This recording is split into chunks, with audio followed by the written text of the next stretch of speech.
Welcome to Impact OC, the only program showcasing the people and organizations shaping Orange County. With your host, Don Camber. Hello, live from the OC Talk Radio studios at UCI's Beal Applied Innovation Center. I'm OC Talk Radio Public Affairs Director Don Camber with another great guest positively impacting our community. Today, I welcome Family Assistance Ministries Development Director Teresa Schickling. The organization's mission is to assist people in need with food, shelter, and personalized coaching on their journey to independence. Thank you, Teresa, for being on Impact OC. Thank you, Don. You know, I appreciate being here, and FAM really appreciates all that you do in the community and are raising awareness for everyone. Teresa, please explain the demographics of the people you help and their situations that lead to using your services. So FAM is a unique model in the fact that we have almost every type of demographic that we serve within FAM.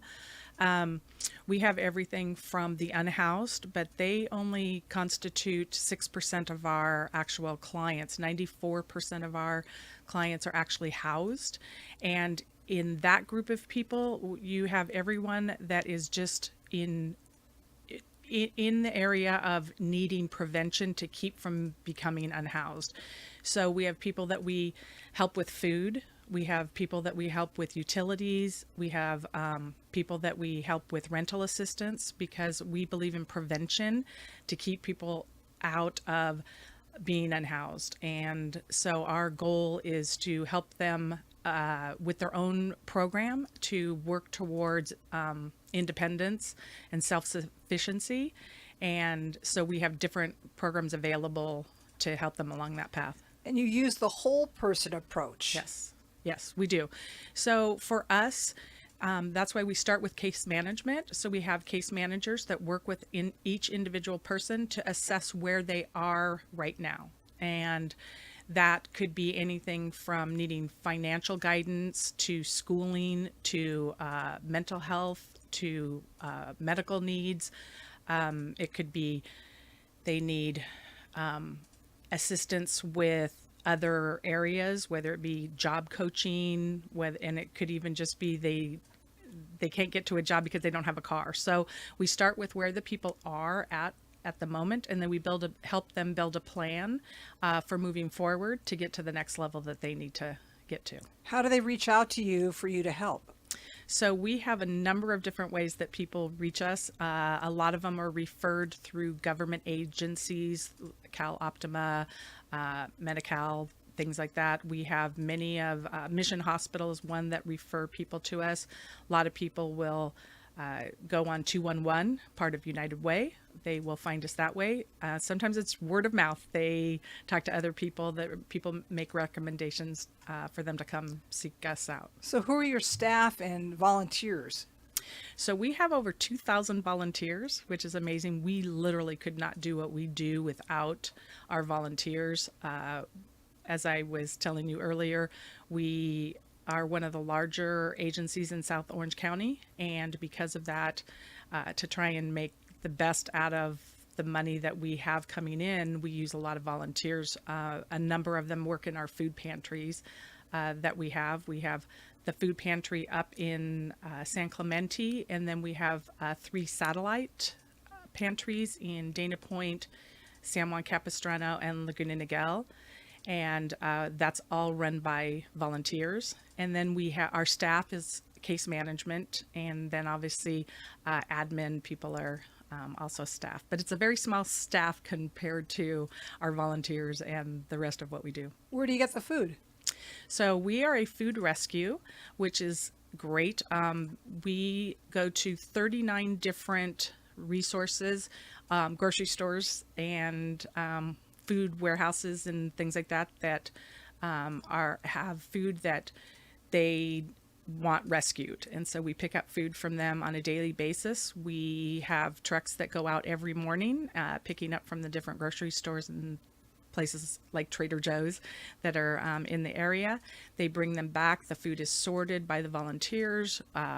We get rid of anything that shouldn't be served, anything that's out of expiration date, those kind of things. And then we give out 2.5, we've given out 2.5 million pounds of food just this last year, which equates to over $4 million worth of food that we give out. We then, which has been rescued, and then we turn it around and give it out to people that are in need of food. How are you able to provide housing?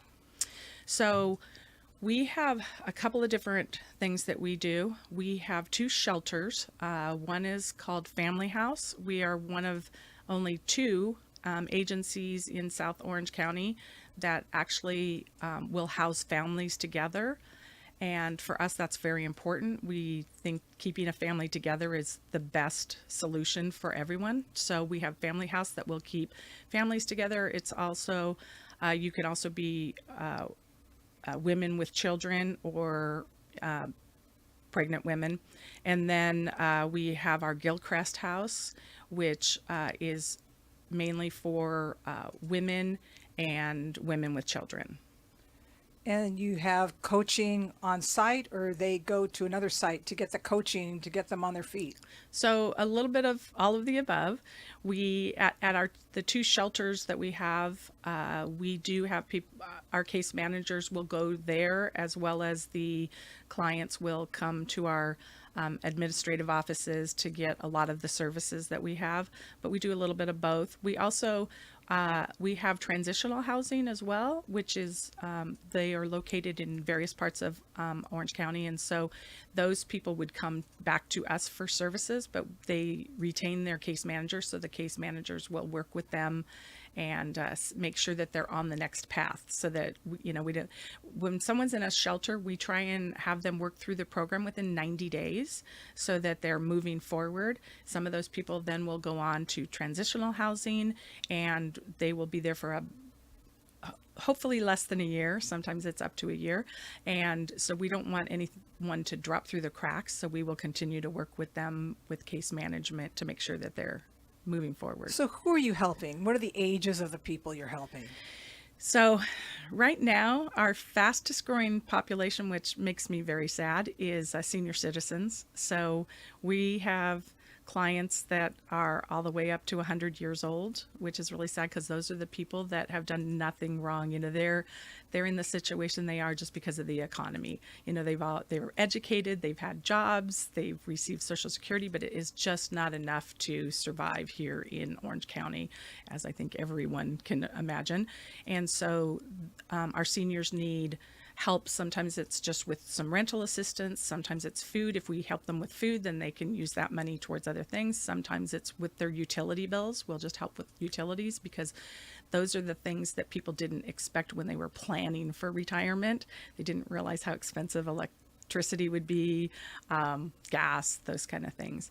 But then we have everything down to newborn babies. We just this last year had one of our one of our people in our shelter had a baby while she was there. So we do everything from 0 to 100. Can you share with us a story of a family that went through the program? Mm-hmm. We actually have obviously quite a number of amazing stories, which are really fun. One of the stories is we had a family of 11 people. 11 people. The mom and the dad and the kids. And that was tough because they had some children with disabilities. So the father did have a job. The mom also was working, but it was very difficult because she had kids with disabilities. So she wasn't able to really work much. And so they ended up losing their house and or their apartment and coming to stay with us. And through working with their case manager, helped them get a better job, helped them with their finances, helped them to get situated, and then help them find, because that's another thing, trying to find a home, an apartment that'll accept that many people is really difficult. So our case manager worked really hard and got them financially stable and financially ready to move on, and then actually helped find a place that would accept all 11 of them. So that was a great success for us to see. And you offer coaching. Yes. So we have all kinds of coaching, and that, like I said, could be financial literacy. I think that's probably one of the biggest things that we offer people, because that's where a lot of times people get into trouble is they just don't have their finances, on the right track. And so we offer coaching for that. We will offer coaching. We do get a lot of domestic violence women and children into our shelter. And so we have obviously other coaching for them to teach them how to not get back into that same situation again. We also refer out a lot of coaching, to people if they need therapy and things like that. So how long can someone be connected to your organization for help? So because of the fact that we work with the individual person and unique people, there is no set guidelines. Like I said, if you're in one of our shelters, we try and work people through the program within 90 days. Some of our clients, we do have a lot of clients that are disabled and are seniors, so there is no time frame for them because they are never going to move to an independent state. So those people will stay with us for years. But most of our other clients, we try and get them through our programs and systems within about 6 months and on to their next road. And we have many of them come back and want to volunteer with us. They want to work at our events and things like that. I get stopped out in public when I'm at events all the time from clients that have been through our program. Speaking of events, you have a thing called Blessing Bags. You have Senior Food Day. Explain. So our blessing bags, those are for anyone that comes up to our location and that is unhoused, and we have bags that are prepared for them because our food pantry gives out to our normal clients boxes of food so that the clients have food for the week, maybe for 2 weeks. And so obviously someone that's unhoused, they don't have any place. There's no refrigeration, no way to cook. So we have these volunteers that make up these blessing bags, and the blessing bags consists of a lot of protein. So there might be peanut butter, there might be tuna fish, there's always protein bars, applesauce, things like that don't need to be refrigerated, that's shelf stable and can keep them for probably a week. A bag's worth of stuff is sometimes 3 days to a week, depending on the person. And along with that, we will give them a sandwich and a salad for that day for them to have. And then we also give them hygiene kits and any other type of things that they might need that they can put in a backpack. Now you said unhoused. Does that mean people who are living on the street? Yeah. So the interesting thing in Orange County, so as I said, 6% of our clients are unhoused, and that could mean that they are living out on the street. But to be honest, most of our clients that are unhoused, they're actually living in their cars. And that's why I think it's unusual.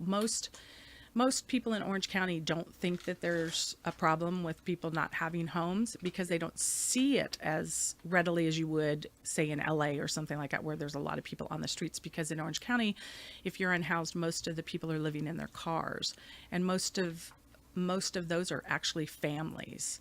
And so you might have a mom and a dad and 1 or 2 children living in their car, and they tend to fall through the cracks because people don't notice, and they don't see them. We get a lot of referrals from teachers. So teachers, they will find that out, and then they will send they will get in touch with the parents and then make a recommendation for them to come to us, and then we help them. So that's a problem in Orange County with people living in their cars. And is it all over Orange County where people are living in their cars, and Yes. and your staff or volunteers go and help them and provide them with blessing bags? Yes. So no, we don't go out into the public. Oh. So we don't do any type of recruitment. So people will come to us. They'll either be referred to us or will find us on their own and things like that. But we don't. There are other agencies that actually go out into the public, and we And don't we'll do provide them with the blessing bags that you guys have. that. Yes. So you'll provide them, and then they'll go to where they're unhoused. Yes. And you have follow through with a lot of the clients? Well, any clients that come to us, like I said, have case management, and so our case managers always keep up. They have regular appointments. Now, funding. I know that you have a resale boutique in Laguna Niguel. Yes, we love our resale boutique. So it's great. It's on Crown Valley Parkway in Laguna Niguel, and they have everything from brand new merchandise. We get donations from Target and Amazon, and they're brand new in the box, perfectly good things, and we sell them at 65%, around 65% of retail, and which is great because those stores already have very good pricing, and we're selling it even less. So for young families, it's great. But we also have used items. So people in the community donate their gently used clothing and or furniture, things like that. And so we have both new and used. So if you're a thrifter, you love coming to resale boutiques like ours. And if you just want a really good deal on really nice merchandise, those people can come too. So. What's the address? So we are we're on Crown Valley. It's 30725, I think it is. What's it near? Yeah, it's right. There's a Smart and Final, and there used to be a Rite Aid that just closed down. It's across the street from the Laguna Niguel City Hall. Oh, the beautiful City Hall. Yep. Which is right near the library. Yes. Okay, so they can go right there. across the street. Yeah. And people can donate their clothing, if good clothing that they Yes. don't need. Yes, clothing, furniture, housewares. The donation hours are Monday through Saturday, 10 to 2. If it's furniture, you have to call the store first because they may not have room for it. So I usually recommend anyone, if they've got a larger donation of things, that they call the store first. The people you help, are they proud to get help? Do they feel No. awkward about getting help? Yes. How do you handle that? That's one of the difficult things. I think most people are under the assumption that there's a lot of people out there that this is just what they want. They want to get free food, free services, that kind of stuff. But I would have to say that most of the people that come to us, it's really difficult on them, especially our senior citizens. They come in, and a lot of our seniors used to be donors of ours, maybe volunteered for us, that kind of stuff. So it's very humbling for them to come in. And then even our other clients, it's hard for them. It's hard for them to come in and say that they need help. Most of our clients really want to do it on their own. They want to be self-sufficient. So it's tough. And you have a lot of help from the public. Yes. And we do. what can the public do to help you? So obviously volunteers. Like I said, we have over 2,000 volunteers. Right. We couldn't do what we do without volunteers. And our volunteers work at our resale store. The volunteers work in the food pantry, and then volunteers work at our events. And that's a big way that we raise money, is obviously through the events. We have our big gala is coming up May 31st, and that's pretty much run by all volunteers. We have a volunteer committee that puts on the event and then works it the night of the event, and that's a What's going to happen during that event? chunk. So our gala is like many others. You go there and it's really fun. This year, our theme is La Noche Blanca, so the white night. So it's basically everybody's going to come in white. And we have a DJ, we have food and dinner, we have a live and silent auction.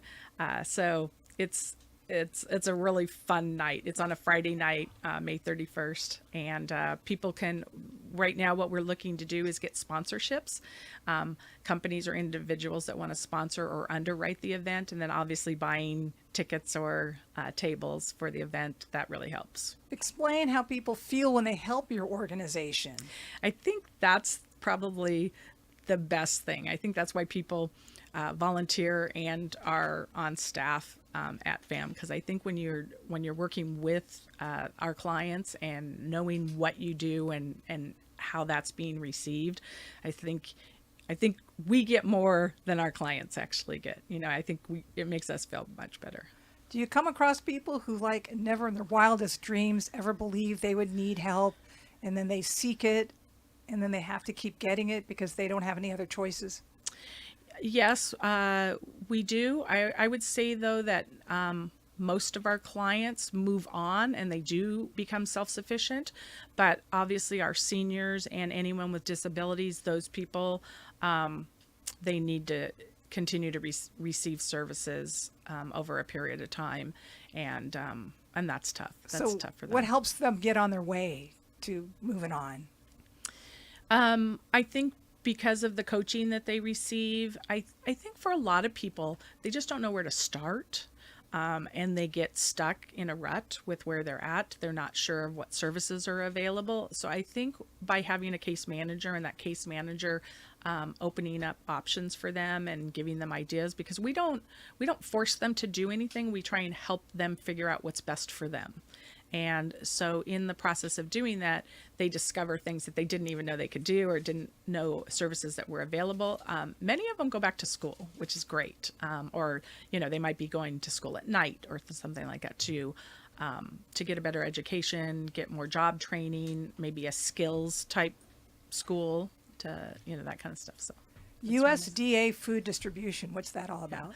So yes, we do get food besides from the grocery stores and facilities like that. We are a USDA provider, and that basically means there's just regulations that are set by the government. So we have the second Saturday of every month, we give out USDA food, and people will come to us for that food. But it's the same as the food that everybody else gets. So it's good, normal food. It's a requirement if you're with the USDA program. So what's first and foremost on your mind when you go to work every day with this organization? So for me personally, as the development director, it's trying to make everything line up so that we can continue to do the services we have. And so that would be for me to make sure that our events are making money, that I'm working with our donors or our corporate sponsors and things like that to bring in the money so that we can continue to have the programs and services, because obviously this stuff doesn't happen for free. And we do get government grants, but that does not even come close to covering everything that we need. So where's your building located? So actually, we are moving literally as we speak. We are in San Clemente for our food pantry and corporate administrative offices. We are moving 4 blocks away from where we're at now, so it's not very far. You can almost walk to our new building. We're doing that so we can incorporate everyone together. Right now, our administrative offices are in one location, and our big food pantry warehouse is in another location. So we're going to all be under one roof now, which will make it more cost effective. It'll just make everything more efficient, that kind of stuff. And it's, like I said, it's still in San Clemente, really close.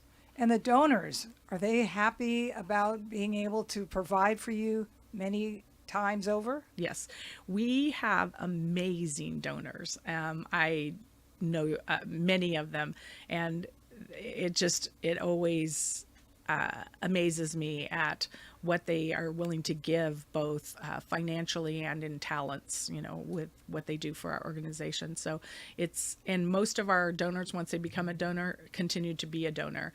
And we have an incredible board of directors. And the thing that I like about our board of directors is they all have a heart and a passion for FAM, and they all volunteer, usually in our warehouse or at our events. They donate their money and time, and they're amazing. So everybody who goes to work for your organization has a mindset of wanting to help those who are in need. Yes, definitely.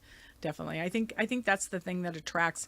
A lot of times people will ask me about volunteering, and they'll come in and they just want to volunteer one time, and then they end up coming back again and again and again. They bring their kids. That's one good thing about our volunteer opportunities is we do allow children to come with a parent if they're under 16 or an adult. And there's not a lot of volunteer events in other organizations for kids, but we think it's important to start them young in volunteering and helping, and the families can do that together, so that's nice. And how do they feel when they're helping? Oh, the kids love it. They love working with our clients. They like handing out the food. We have, depending on their age, we have different jobs and assignments that they can do. Our really young volunteers, they get to either hand clients food, or they get to fluff bags, because we need bags fluffed. So there's a lot of fun things for every age group to do. So what's your website if people want to reach out to your organization? It's www.lovefam, and FAM is F as in Frank, A as in Mary, A as in Apple, M as in Mary.org. So www.lovefam.org. You can find out everything on there, from you can sign up to volunteer, you can donate money, you can find out about our shelters. There's all kinds of information there. Do you believe that the need will go down eventually?